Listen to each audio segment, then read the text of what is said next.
کہ یہ قبر کی خوفناک تپش سے اپنے آپ کو بچائیں۔ میں آپ کو اپنے علاقے کا واقعہ سنا تو مجھے ابھی یاد ہے۔ ہمارے امیر تھے قاضی مسعود صاحب رحمۃ اللہ علیہ میاں چنو، وہ مجھے بتانے لگے کہ میں کوٹ سجان سنگھ سے بس پہ چڑھا، میاں چنو آ رہا، ایک نوجوان کے ساتھ بیٹھا، بڑا لہیم شیم، اس کی ٹانگ ران یہاں سے کٹی ہوئی تھی۔ تو میں نے باتوں باتوں میں پوچھا کہ تمہاری یہ پیدائشی ہے یا بعد میں کٹی؟ انہوں نے کہا بعد میں کٹی۔ میں نے کہا کیسے کٹی؟ انہوں نے کہا میں مزدوری کرنے میاں چنو آتا تھا اپنے گاؤں سے، کبھی کچے کو کبھی میاں چنو، راستے میں قبرستان پڑتا تھا، کبھی باہر سے آتا، کبھی قبرستان کے اندر سے آر پار ہو جاتا۔ ایک دن میں آ رہا تھا قبرستان سے تو ایک قبر کے پاس سے گزرا تو سوراخ تھا، تو مجھے تجسس ہوا، میں دیکھنے لگا کہ اندر کیا ہے۔ کیا دیکھا؟ بہت بڑا سانپ میت کے سینے پر چڑھا ہوا تھا اور اس کو ڈنگ مار رہا تھا۔ میں یوں سمجھا کہ یہ کوئی باہر سے سانپ اندر گھس گیا ہے، تو میں نے ایک وہاں سے لکڑی اٹھائی، قبرستان میں جنگل ہوتا تھا، تو میں نے اوپر سے اس کو یوں لکڑی ماری، اور ان کو لکڑی ماری تو ایک پھنکار کے ساتھ اوپر اٹھا، خوفناک آواز کے ساتھ۔ تو میرے اوپر ایسا خوف طاری ہوا کہ میں وہاں سے بھاگا، لکڑی چھوڑی اور بھاگا، پیچھے مڑ کے دیکھا تو سام میرے پیچھے آ رہا تھا۔ تو میں نے کہا یہ تو مجھے لیتا ہے، تو سامنے کھیت تھا جس کو پانی لگا ہوا تھا، تو میں اس میں گھس گیا کہ پانی میں تو اس کی رفتار تیز نہیں ہوگی۔ تو دوڑتا دوڑتا دوڑتا میں کھیت کے اگلے کنارے پر ایک پاؤں باہر رکھا، ایک پاؤں اندر تھا، اتنے میں سانپ اس کنارے پر آ گیا۔ تو اس نے اب دیکھا کہ میں نکل رہا ہوں تو اس نے پانی میں پھونک ماری، تو اس کا پھونک کا مارنا تھا کہ میرے پاؤں میں آگ داخل ہوگی، یوں لگا جیسے میرے اندر کسی نے آگ لگا دی، اور میں گر گیا وہاں، اور چیخ و پکار میری شروع ہوئی۔ تو میری ہائے ہائے سن کر لوگ دائیں بائیں سے اکٹھے مجھے اٹھا کے لے گئے۔ انہوں نے کہا یہ ہمارا کیس نہیں، نشتر لے جاؤ۔ نشتر لے گئے، انہوں نے کہا کوئی خوفناک قسم کا زہر اس کے اندر پھیلا ہے، اگر ٹانگ نہ کاٹے گی تو یہ سارے جسم کو ایک پل میں ختم کر دے گا۔ تو انہوں نے فوراً میری ٹانگ کاٹی اور میری جان بچی۔ یہ سانپ نے پھونک ماری پانی میں، پانی پورے ایکڑ کا، اس میں سے جو زہر منتقل ہوا اس کی ٹانگ میں، اس کا یہ نتیجہ ہے۔ جس کی چھاتی پہ چڑھ کر اسے ڈس رہا ہے اس کے ساتھ کیا ہو رہا ہوگا؟ یہ اللہ کی قسم میرے بھائیوں ہو رہا ہے۔ حضور صلی اللہ علیہ وسلم نے ارشاد فرمایا میرے جی میں تو آیا تمہیں عذاب قبر دکھا دوں میں، لیکن مجھے ڈر ہوا کہ تم اپنے مردے دفن کرنے چھوڑ دو گے، اس لیے میں نے نہیں دکھایا، ورنہ میں تمہیں عذاب قبر دکھا دیتا۔ اس لیے آپ نے ارشاد فرمایا میں نے قبر سے خوفناک منظر کوئی نہیں دیکھا۔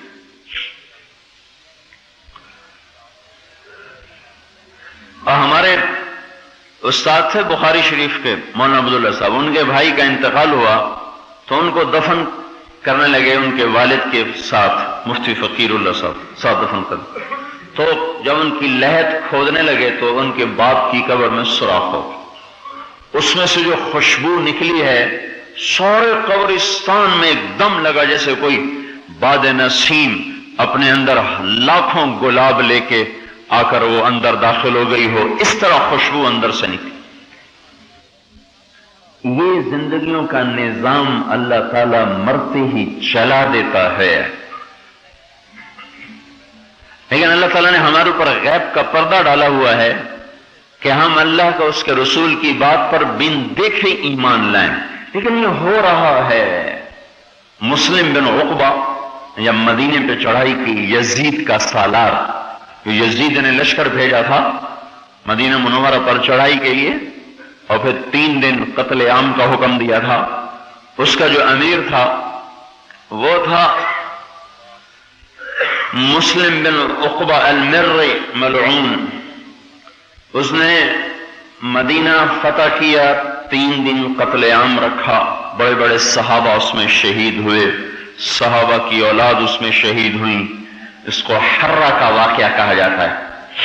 عبداللہ بن طلحہ رضی اللہ تعالیٰ عنہ، حضرت طلحہ کے بیٹے، وہ اس میں شہید ہوئے۔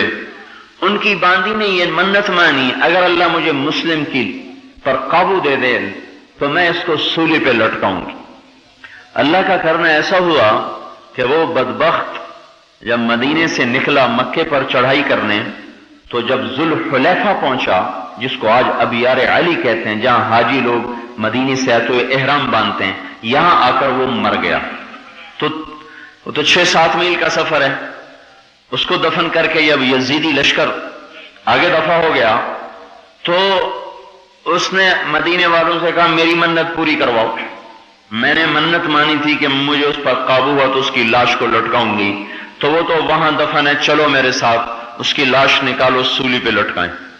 تو وہ تو پہلے ہی غصے میں تھے، سب پہنچے اور اس کی قبر کو انہوں نے کھودا۔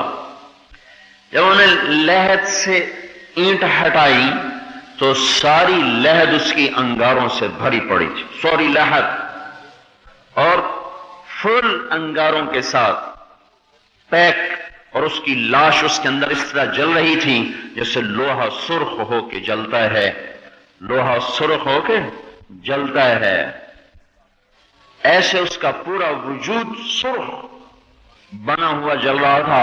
انہوں نے کہا بس اب مجھے بدلہ لینے کی ضرورت نہیں ہے، میرے اللہ نے میرا بدلہ خود ہی لے لیا۔ تو بھائیو میں تو خیر کسی بھی جمعے کو نہیں سوچ کے آتا ہوں کہ میں نے کیا بیان کرنا ہے، مجھے فرصت ہی نہیں ہوتی کہ میں کوئی بیٹھ کے سوچوں کہ میں نے کیا بات کرنی، لیکن یہ آج آتے آتے جو گرمی دیکھی، حال دیکھا، تو یہ چند باتیں میرے ذہن میں آئیں کہ ہم اس گرمی سے اتنے پریشان ہیں، اس گرمی کا بھی تو کوئی تردد اور علاج کرو جو سر پہ چڑھی آ رہی ہے، اور جس کا توڑ سوائے حضرت محمد صلی اللہ تبارک و تعالی علیہ وسلم کی مبارک زندگی کی اور کوئی چیز نہیں ہے۔ اسی کی زندگی ہے جو وہاں کی ٹھنڈک لائے گی، یہاں میں چین و سکون لائے گی۔ اس وجعل الذل والصغار علی من خالف امری، آپ نے فرمایا جو میرے طریقوں سے ہٹا وہ ذلیل بھی ہوا، خوار بھی ہوا۔